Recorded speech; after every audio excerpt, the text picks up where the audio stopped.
Hello everyone, कैसे हैं आप सब। होप करती हूँ आप सब बहुत अच्छे होंगे और आपकी प्रिपरेशन बहुत अच्छी चल रही होगी। तो हम लोग जो है यहाँ पर एचटेक टीजीटी और पीजीटी बायोलॉजी की जो सीरीज है वो कर रहे थे और उसमें हम लोग एनिमल किंगडम कर रहे थे। एनिमल किंगडम में मैंने आपको पोरीफेरा, निडेरिया, टिनोफोरा, प्लेटीहेल्मिन्थ्स, एस्केल्मेंट्स और एनालिडा और अर्थ्रोपोडा, ये फाइलम जो है मैं आपको करवा चुकी हूँ प्रीवियस क्लास में। अगर आपने नहीं देखी है तो आप पीछे प्लेलिस्ट में जाके वो वीडियो देख सकते हैं। आज हम जो नया फाइलम करने वाले हैं वो कर रहे हैं हम लोग मोलस्का। ठीक है, आज हम लोग मोलस्का, इकाइनोडर्मेटा और हेमिकॉर्डेटा करेंगे और देखते हैं अगर कॉर्डेटा भी कर पाए तो ये सब जो है हम लोग आज फिनिश करेंगे। मोलस्का में देखिए, अब मोलस्का क्या होते हैं, ये ना सॉफ्ट एनिमल्स होते हैं। जैसे आपने ऑक्टोपस देखा होगा, है ना, जो सीपियां होती हैं छोटी छोटी, उसको कटल फिश सीपियां टाइप, तो वो बहुत सॉफ्ट जो है ये होते हैं और इनके ऊपर ना एक कैविटी प्रेजेंट होती है जो इनको, क्योंकि ये खुद सॉफ्ट है तो इनको प्रोटेक्ट करने का काम करती है वो। तो उसको जो है हम लोग मोलस्का के अंदर वो कैविटी प्रेजेंट होती है जो क्या हेल्प करती है, इनको प्रोटेक्शन का काम करती है इनके अंदर। तो मोलस्का में देखिए, मोलस्का की बॉडी एनालिडा और अर्थ्रोपोडा की तरह सेगमेंटेड नहीं होती, इनकी बॉडी अनसेगमेंटेड होती है, उसके अंदर सेगमेंट्स प्रेजेंट नहीं होते। ठीक है, अब इनकी बॉडी जो डिवाइडेड होती है, जैसे अर्थ्रोपोडा में थी, वो किस में थी, हेड, थोरेक्स और एब्डोमेन में उनकी बॉडी डिवाइड थी। यहाँ पर जो है वो किस तरीके से डिवीजन होता है इनका, हेड, विसरल हम्प, ये देखो distinct head, muscular foot and visceral hump में जो है क्या होता है इनका डिवीजन होता है। इनकी बॉडी में क्या होता है, डिस्टिंक्ट हेड, मस्कुलर फुट और विसरल हम्प में इनकी बॉडी क्या होती है, डिवाइडेड होती है। उसके बाद क्या है, एक मेंटल एक लेयर प्रेजेंट होती है जिसको मेंटल बोलते हैं, और वो जितने भी इनके विसरल ऑर्गन्स होते हैं इंटरनल ऑर्गन्स एक तरीके से। तो जो विसरल ऑर्गन्स है उनकी जो लेयर होती है, मतलब कि जो उनकी आउटर कवरिंग है, उसके ऊपर एक और कवरिंग इनके ऊपर प्रेजेंट होती है, एक और लेयर इनके ऊपर प्रेजेंट होती है और उसको जो है बोलते हैं मेंटल, जिसको उस लेयर को बोलते हैं मेंटल लेयर। ठीक है, तो वो मेंटल प्रेजेंट होती है। अब देखो वो जो मेंटल है, जो वो मेंटल लेयर है और इनका विसरल हम्प और मेंटल लेयर के बीच में विसरल हम्प जो है जैसे आपने कैमल का हम्प देखा होगा, वाटर स्टोरेज के लिए होता है, इस टाइप से इनमें भी जो एक हम्प प्रेजेंट होता है, विसरल इंटरनल ऑर्गन्स को बोला जाता है। तो जो विसरल हम्प है और जो इनकी क्या है, विसरल हम्प है और मेंटल है, ठीक है, तो इनकी जो मेंटल लेयर है और विसरल हम्प है उनके बीच में कैविटी बन जाती है और उस कैविटी को क्या बोलते हैं, उस कैविटी को बोलते हैं मेंटल कैविटी। अब ये मेंटल कैविटी बहुत सारे फंक्शंस जो है परफॉर्म करती है, पर फंक्शंस तो नहीं, मतलब बहुत सारे ऑर्गन्स इनके अंदर पाए जाते हैं। स्पेशली इसके अंदर, इस मेंटल कैविटी के अंदर गिल्स जो होते हैं इनके, वो गिल्स इस मेंटल कैविटी के अंदर ही लाई करते हैं। ठीक है, तो उसके अलावा इनके माउथ में क्या होता है, एक रेस्पिंग ऑर्गन प्रेजेंट होता है, एक रेस्पिंग ऑर्गन प्रेजेंट होता है इनके माउथ में और उस रेस्पिंग ऑर्गन को बोलते हैं radula. File like respiring organ present होता है जिसको रेड्यूला बोलते हैं। और रेड्यूला क्या काम क्या होता है, कटिंग का काम होता है इनका। ठीक है, जैसा कि मतलब जैसे हमारे जो टीथ होते हैं वो करते हैं ना, हमारे इंसिजर्स कटिंग का काम, इस टाइप से जो है रेड्यूला का वर्क यहाँ पर क्या होता है, कटिंग का होता है। ठीक है, उसके अलावा देखो दे आर डायशियस है, ये डायशियस आपको मैंने पिछली क्लास में बताया था, जिसमें सेक्सेस आर सेपरेट। ठीक है, और इनडायरेक्ट डेवलपमेंट होता है। इनडायरेक्ट डेवलपमेंट मतलब बिना लार्वा के इनमें डेवलपमेंट होता है। एग्जांपल है इसके कुछ, जैसे पाइला है, सीपिया है, लोलिगो है, ऑक्टोपस है, कटल फिश वगैरह, एप्लेशिया वगैरह, ये सब जो है इसमें आते हैं। ठीक है, तो ये हो गया हमारा मोलस्का फाइलम। अब इसके बाद हम लोग जो नेक्स्ट फाइलम करेंगे वो हम लोग करेंगे इकाइनोडर्मेटा। ठीक है, इकाइनोडर्मेटा हम लोग जो है फाइलम करेंगे इससे अगला। और आप लोग वीडियो देखो, शेयर भी करो उसको और लाइक भी करो और चैनल को सब्सक्राइब भी करा करो, तभी तो अगली वीडियोस डालने का मेरे अंदर मोटिवेशन आएगा ना। अगर आप लोग लाइक करोगे, शेयर करोगे, सब्सक्राइब करोगे, तभी तो मैं नेक्स्ट वीडियोस अपलोड कर पाऊंगी। तो इतना आप लोग करा करो। अब आते हैं हम लोग नेक्स्ट फाइलम पे, इकाइनोडर्मेटा। तो नेक्स्ट फाइलम है हमारे पास इकाइनोडर्मेटा। इकाइनोडर्मेटा की जो आप कैरेक्टरिस्टिक फीचर है वो ये देखो, organ system level of organisation इसमें पाया जाता है। कैसा है, organ system level of organisation मिलेगा। एडल्ट जो इसका मोस्ट मतलब इम्पोर्टेंट पॉइंट है वो ये है, और ये पूछा भी जा चुका है।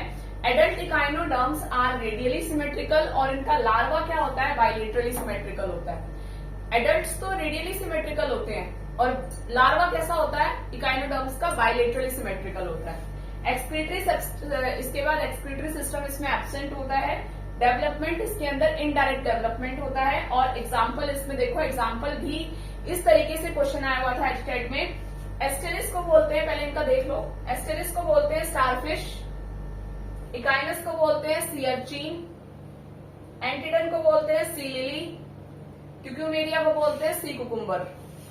तो क्वेश्चन ऐसे आया हुआ था, 2-3 फिशेस का नाम दिया हुआ था और उसमें से ना एक ये स्टार फिश दी हुई थी, एस्टेरिस दिया हुआ था, स्टार फिश नहीं लिखा हुआ था, और पूछा गया था कि इनमें से कौन सी फिश नहीं है। ठीक है, कई बार ऐसे इकाइनस के लिए भी देते हैं सी अर्चिन लिख के, और बाकी फिशेस का नाम दे देंगे आपके पास, जैसे कि रोहू है, काटला है, मंगूर है ना, या फिर और फिशेस हैं, तो उनका नाम देके और ये पूछा था इनमें से बताओ फिश कौन सी नहीं है। तो ये फिशेस में नहीं आते, ये नॉन कॉर्डेट्स में आते हैं। ठीक है, और उसमें भी काइनोडर्मेटा में आते हैं। तो ये इस टाइप से जो है, इसमें से यही क्वेश्चन मैंने देखा था जो बना हुआ था एचटेट के अंदर। हेमिकॉर्डेट्स, अगले जो है हेमिकॉर्डेट्स। अच्छा, इससे पहले जो हमने मोलस्का फाइलम किया था बच्चे, वो Mollusca phylum second largest phylum है, वो सेकंड लार्जेस्ट फाइलम है। फर्स्ट जो था वो कौन सा था, आर्थ्रोपोडा, और सेकंड लार्जेस्ट फाइलम जो है वो मोलस्का था। आगे आ जाते हैं हेमिकॉर्डेटा में। हेमिकॉर्डेटा पहले जो है इनको कॉर्डेट्स में ही कंसीडर करते थे, बाद में इनको जो है इनके कैरेक्टरिस्टिक फीचर कुछ अलग मिले कॉर्डेट से, जब इनको जो है अलग कर दिया कॉर्डेट से और इनकी एक अलग जो है फाइलम उसको फॉर्म कर दिया हेमिकॉर्डेटा। इनकी बॉडी देखो, इस चीज का भी आपको ध्यान रखना है, जैसे आर्थ्रोपोडा में बॉडी डिवाइडेड थी हेड, थोरैक्स, एब्डोमेन में, मोलस्का में डिवाइडेड थी विसरल हम्प में और क्या था, फुट में, ठीक है, और हेड में। हेमिकॉर्डेटा में बॉडी जो है वो डिवाइडेड होती है proboscis, collar and long trunk में डिवाइडेड होती है। ठीक है, सर्कुलेशन कैसा होता है इसका, ओपन टाइप का सर्कुलेशन है, ये भी इंपॉर्टेंट पॉइंट है। ठीक है, एक्सक्रीटरी सिस्टम प्रोबोसिस ग्लैंड है, एक्सक्रीटरी सिस्टम एनेलिडा का, नेफ्रिडिया था, एक्सक्रीटरी सिस्टम आर्थ्रोपोडा का, मालपीजियन टिब्यूल था, एक्सक्रीटरी सिस्टम प्लेटीहेल्मिन्थ्स का क्या था, फ्लेम सेल्स। आप कहोगे मैम बाकी होगा हमारी एनसीईआरटी में नहीं है। ठीक है, तो आपसे क्वेश्चन इन्हीं से ही बनता है एचटेट में। तो एक्सक्रीटरी सिस्टम इसका क्या है, प्रोबोसिस ग्लैंड है। एग्जाम्पल बेलेनोग्लोसिस, एग्जाम्पल भी पूछा जा चुका है। बेलेनोग्लोसिस जो है किस फाइलम में आता है। एक और होता है इसके साथ सेकोग्लोसिस, वो भी एनसीईआरटी में दिया हुआ है। सेकोग्लोसिस अगर आप चाहो तो लिख सकते हो। तो हेमिकॉर्डेटा एग्जाम्पल क्या है इसका, बेलेनोग्लोसिस। तो ये काइनोकॉर्डेटा और हेमिकॉर्डेटा के जितने इंपॉर्टेंट पॉइंट्स थे, ठीक है, मैं हर वीडियो में बोलती हूँ कि ये सफिशिएंट ऐसा नहीं है, ये कंप्लीट हो जाते हैं फाइलम, लेकिन जो इंपॉर्टेंट पॉइंट है आपके एचटेट को कंसीडर करके वो सब मैंने यहाँ पर लिखवा दिए हैं, जो पहले पूछे जा चुके हैं या आगे पूछने की संभावना है। ठीक है, तो ये हमारा हो गया कंप्लीट। अब हम जो है अगला जो है कॉर्डेट्स जो है वो स्टार्ट करेंगे। तो हम लोग आज की क्लास में थोड़ा सा कॉर्डेट स्टार्ट कर लेते हैं, बाकी फिर जो अगर बच जाता है तो नेक्स्ट क्लास में देख लेंगे। चलो आ जाइए कॉर्डेटा पे। कॉर्डेट्स के पहले तो आप ये देख लो, 3 इसके कैरेक्टरिस्टिक फीचर्स हैं। आपके पास क्वेश्चन आता है, क्वेश्चन आया भी हुआ है, 4 फीचर दिए थे और उनमें से पूछा था इनमें से कौन सा कॉर्डेट का कैरेक्टरिस्टिक फीचर नहीं है। तो कॉर्डेट में नोटोकॉर्ड प्रेजेंट होगा, dorsal hollow nerve cord present होगा, ठीक है, और तीसरा paired pharyngeal gill slits present होती हैं। ठीक है, notochord, dorsal hollow nerve cord और paired pharyngeal gill slits. Notochord आपको पता है, ठीक है, ब्रेन डेवलप होगा बाद में। पेयर्ड फेरेंजियल गिल स्लिट और होलो नर्व कॉर्ड, तो ये 3 चीजें जो है कॉर्डेट का क्या है, कैरेक्टरिस्टिक फीचर्स हैं। अब कॉर्डेट 3 टाइप के होते हैं, urochordate, cephalochordate, vertebrate. Urochordata, cephalochordata, vertebrata. Urochordates क्या होते हैं, जिसमें नोटोकॉर्ड तो देखो तीनों में ही प्रेजेंट होगा क्योंकि ये कैरेक्टरिस्टिक फीचर है इसका। नोटोकॉर्ड अगर सिर्फ टेल रीजन में प्रेजेंट हो तो यूरोकॉर्डेटा। ठीक है, यूरोकॉर्डेटा में नोटोकॉर्ड सिर्फ कहां प्रेजेंट होता है, टेल रीजन में प्रेजेंट होता है। और इसका एग्जाम्पल जरूर याद कर लेना, एसिडिया, साल्पा और डोलियोलम। डोलियोलम भी इसमें ही आता है।